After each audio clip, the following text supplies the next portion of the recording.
Okay, it's the 11th of February 2026. I am in Kirkby Centre. Today I am with Steve. What's happening, Steve? So we've come to here today in Kirkby to do an outreach with members of the public with regards to 5G planning applications and the antennas that are going up around the area. We can see one just in the background there. So we want to engage with the local community to make sure that we're making our voices heard to the local council as part of the process. Central to that planning process for 5G mast and antennae is the use of the reference to the ICNIR document, which is the International Commission on Non-Ionising Radiation. It's a self-appointed group that represents the interests of the industry. This needs to be challenged, and in the document itself, it's very flawed. This is the document. People need to make themselves familiar with this.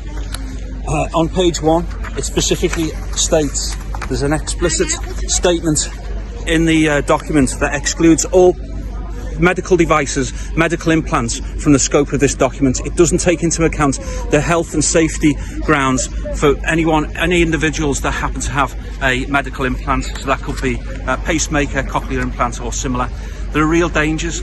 The document is by a self-appointed organisation. It's barely worth the paper it's written on, and we need to make the public aware of this and what's being done through the planning process right across the country, not just in this case here, and it needs to be challenged.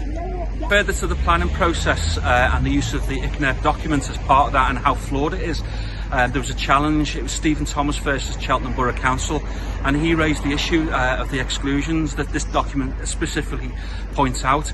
The case went before the High Court, and the judgment was made that the scope of the document and the exclusion of dangers to people with pacemakers and other medical devices, it needs to be taken into consideration as a material fact as part of the planning process.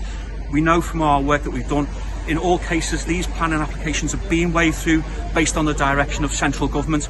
That now needs to be challenged based on the judgment that was made in the Stephen Thomas versus Cheltenham Borough Council case.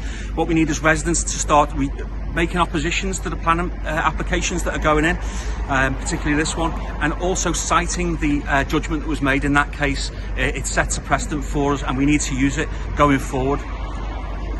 Steve, one thing, I'm hearing a lot of stuff about the insurance, the public liability insurance. You know much on that? Yeah, I mean, we know from some of the work that we've done, and we've looked into a lot of cases, these mast installations have got no liability insurance or uninsurable in terms of a public health risk.